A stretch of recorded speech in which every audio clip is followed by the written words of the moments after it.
pundamu ya Rasulullah, tetapi cambuknya terkena kepada dadaku ya Rasulullah. Seandainya ini merupakan hutang ya Rasulullah, tolong bayar ya Rasulullah. Tapi seandainya ini bukan hutang, tidak usah dibahas ya Rasulullah, saya ikhlas. Kemudian Rasulullah bersabda, ya Ukasyah, itu termasuk hutang. Ya Rasulullah, kalau itu termasuk hutang, saya ingin kau bayar hutang tersebut. Ya silakan Ukasyah, cambuklah saya, kata Rasulullah. Kemudian Rasulullah memerintahkan Bilal untuk mengambil cambuknya di dalam rumah. Bertemulah dengan anak tercintanya Siti Fatimah. Ya Bilal, cambuk ini untuk apa? Kata Bilal, cambuk ini untuk mencambuk Rasulullah.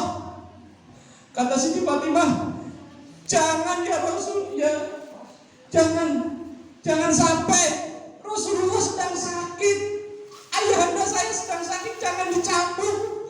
Kalaupun Ukasyah punya hutang, cambukan cambuk saya, kata Siti Fatimah. Kemudian Bilal menyampaikan, jangan, biarlah ini menjadi urusan antara baginda Rasul dengan Ukasyah. Singkat cerita, Bilal menyampaikan cambuknya kepada baginda Rasulullah.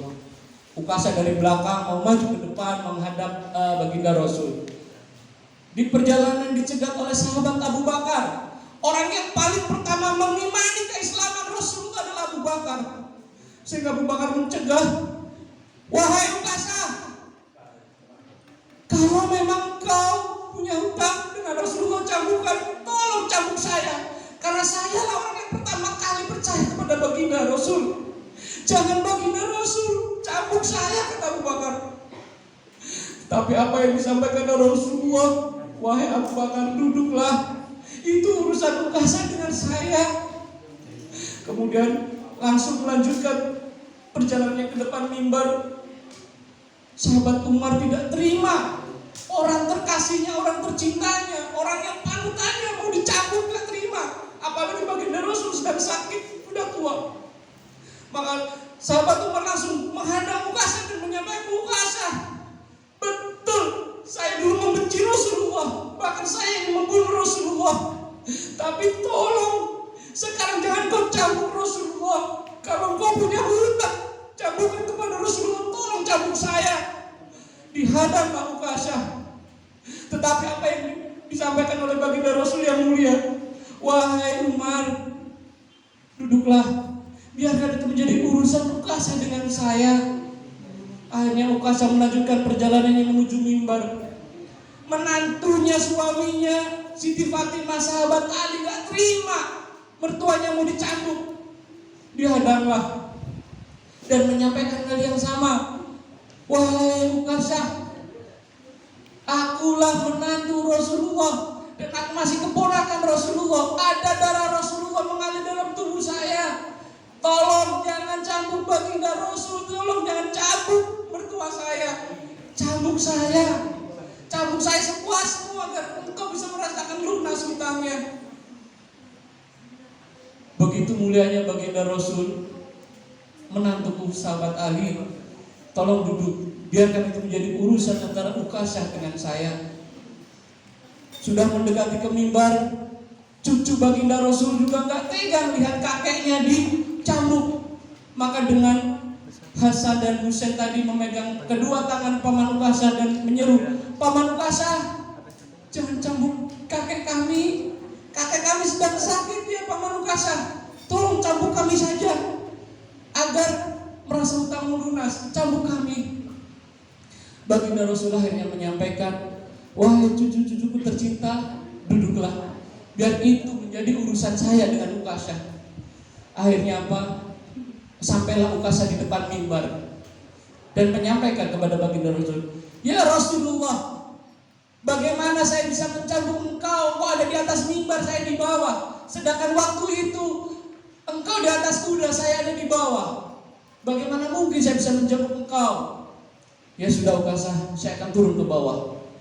Rasulullah orang yang paling mulia, pemimpin pada saat itu, pemimpin pemerintahan, pemimpin ulama juga, Pemimpin manusia umat sedunia rela turun dan rela mau dicambuk. Betapa mulianya beliau. Akhirnya turunlah di hadapan Ukasha, berhadapan-hadapan. Cambuklah saya Ukasha, biar selesai urusannya. Enggak ya Rasulullah. Jangan Ukasha, jangan sampai Allah murka. Cepat selesaikan cambukannya. Enggak bisa ya Rasulullah. Dulu waktu engkau mencambuk aku enggak pakai baju sehelai pun. Engkau mencambuk telanjang dada.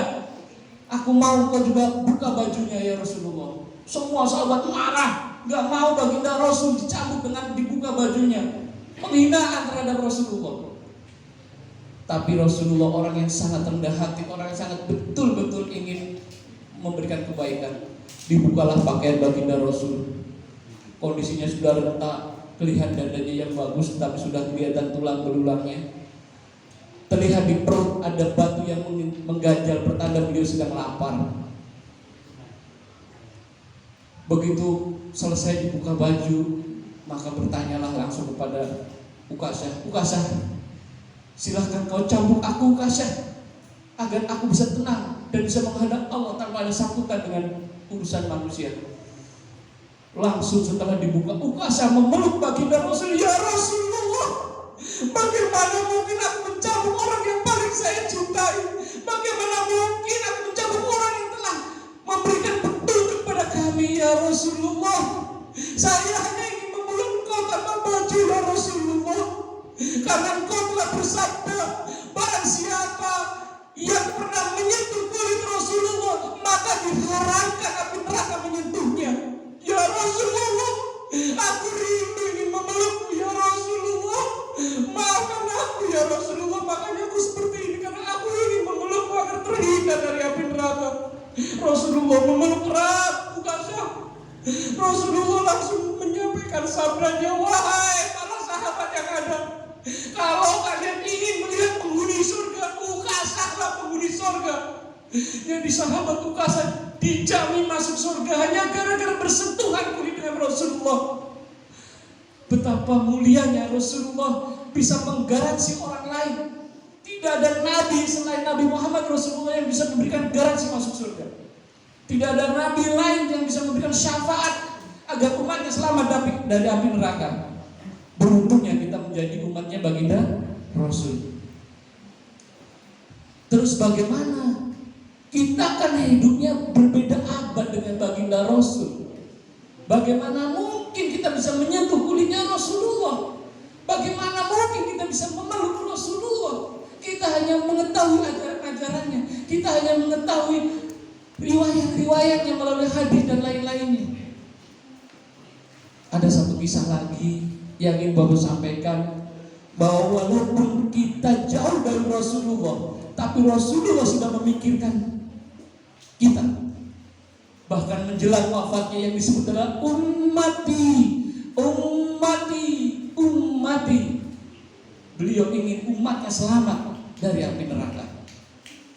Kisah yang kedua sama, kondisinya para sahabat sedang berkumpul di masjid, kemudian Rasulullah menyampaikan pertanyaan, wahai para sahabatku, tahukah kalian siapa yang mulia di muka bumi ini? Sahabat terdiam. Akhirnya ada sahabat yang menjawab, ya Rasulullah, yang mulia di muka bumi ini adalah malaikat ya Rasulullah. Kemudian Rasulullah menjawab, betul sahabatku, bagaimana mungkin malaikat tidak mulia? Sedangkan malaikat pekerjaannya hanya bertasbih, menuruti perintah Allah, mentaati perintah Allah. Bagaimana malaikat tidak mulia? Sungguh malaikat adalah makhluk mulia. Tetapi ada yang lain. Tahukah kalian? Sahabat terdiam.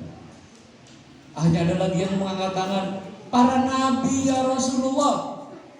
Kata Rasulullah, benar sahabatku, nabi adalah makhluk yang mulia. Bagaimana mungkin nabi tidak mulia? Karena nabi adalah menjalankan perintah Allah, kemudian menyeru kebaikan kepada umatnya. Akhirnya terdiam lagi. Tapi ada yang lainnya. Ada yang menjawab, kami ya Rasulullah, sahabat-sahabat engkau ya Rasulullah, kami orang-orang mulia di muka bumi ini. Rasulullah menjawab, betul para sahabatku, bagaimana mungkin kalian tidak mulia? Karena kalian menopang perjuanganku, kalian membantu perjuanganku menyeru agama ini di muka bumi. Kalian adalah makhluk-makhluk mulia di muka bumi ini. Tapi ada yang lain. Akhirnya para sahabat terdiam, tidak bisa menjawab. Akhirnya bertanyalah sahabat-sahabat, ya Rasulullah, jadi siapakah yang mulia lagi ya Rasulullah? Akhirnya Rasulullah menjawab, nanti kelak suatu saat mereka hidup jauh dari hidupku, mereka jauh dari zamanku, tetapi manusia itu masih menjalankan perintah Allah dan menjalankan perintah-perintah saya. Mereka masih menuruti apa yang saya sampaikan. Itulah makhluk mulia. Maksud kisah dari ini apa? Bahwa kita yang jauh dari Rasulullah, kita yang tidak pernah bertemu dengan Rasulullah, kita bisa menjadi makhluk mulia. Dengan catatan apa? Menjalankan perintah Allah, kemudian mengimani Allah, mengimani Nabi Muhammad. Jadi mulai sekarang belajarlah mengenal Nabi Muhammad, Nabi kita. Belajarlah untuk mencintai Nabi Muhammad, Nabi kita. Karena barang siapa yang mencintai Rasulullah, maka diharamkan masuk api atau disentuh api neraka. Bagaimana cara kita mencintai Rasulullah? Sederhana, gak perlu yang berat-berat. Yang penting kita mau berbuat baik seperti Rasulullah.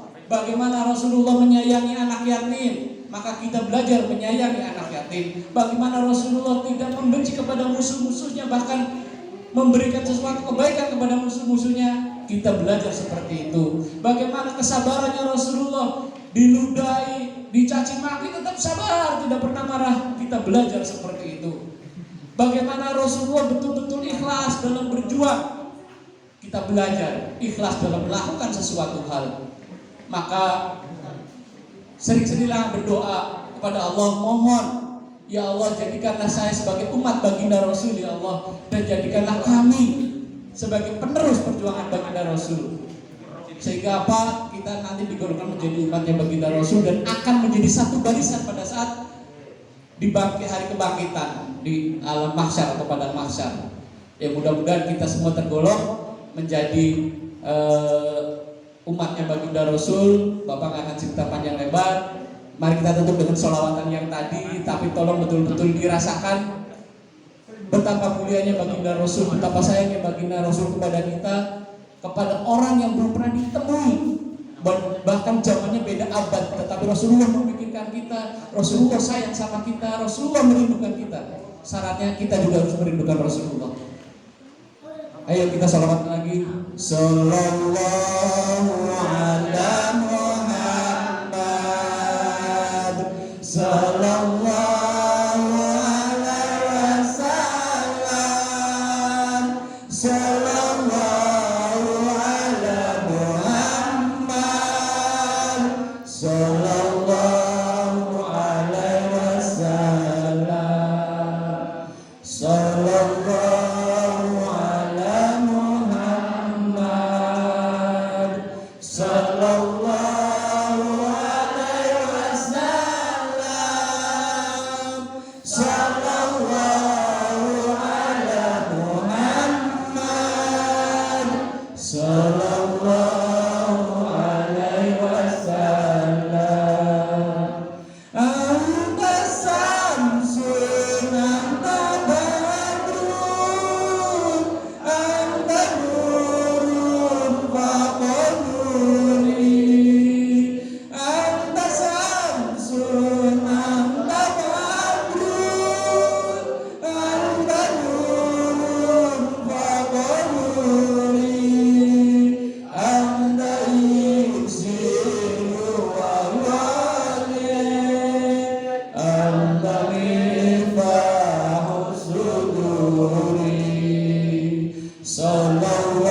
sallallahu alaihi wasallam. Anta samsun anta badrun anta nurun fawqa nuri. Anta samsun anta badrun anta nurun fawqa nuri. Anta iksiru wa waqi anta miqbahu suduri. Alhamdulillah kita sudah sholawat bersama-sama. Mudah-mudahan itulah bukti cinta kita kepada baginda Rasul Muhammad SAW. Saya tidak tahu di antara kalian kelak mudah-mudahan menjadi orang-orang hebat. Suatu saat kalian mungkin bermimpi ketemu baginda Rasulullah Muhammad SAW. Tadi adalah namanya sholawat Jibril. Kalau kalian sering membacakan sholawat tadi, tak kalian mau berangkat sekolah, tak kalian lagi di motor, tak kalian lagi di mana, bacakan sholawat Jibril. Khasiatnya apa Pak? Di YouTube banyak khasiat sholawat Jibril. Kan Bapak udah terbatas waktunya. Nanti suatu saat kalau itu Bapak jelasin khasiatnya. Tapi sholawat Jibril kalau kalian baca, insya Allah kalian akan. Bapak cerita sedikit tentang sholawat Jibril. Bapak baca waktu Bapak mau ke Brebes naik motor. Sambil naik motor Bapak sholawatan. Tapi betul-betul Bapak rasakan suatu mendekati masuk Brebes daerah Kelampok, Bapak ditabrak dari belakang. Ber! Subhanallah. Nggak kerasa apapun, baru Bapak kaget. Bapak nabrak. Jadi ditabrak tuh nggak kerasa apa, yang nabrak parah, berdarah-darah kakinya. Bapak nggak ngerti kalau ditabrak. Mungkin itu adalah salah satu khasiat sholawat Jibril. Saya nggak ngerti juga, tapi yang jelas Allah sedang berpihak melindungi Bapak. Ya, makanya Bapak ceritakan, silahkan kalian bacain sholawat. Pasti Allah berikan jalan keluar yang baik. Kalaupun mau ada musibah, Allah hindarkan. Ya, kalian baca sholawat, bener. Bapak nggak bohong. Ya itu aja. Nanti Bapak minta ada foto bersama sebelum pergi ya, guru-guru sebentar sebelum. Jadi sebelum lanjut acara ada sesi foto bersama guru-guru. Mohon nanti didokumentasikan. Itu aja. Mohon maaf ada kata-kata yang kurang terkata. Wabillahi taufiq wal hidayah. Wassalamualaikum warahmatullahi wabarakatuh.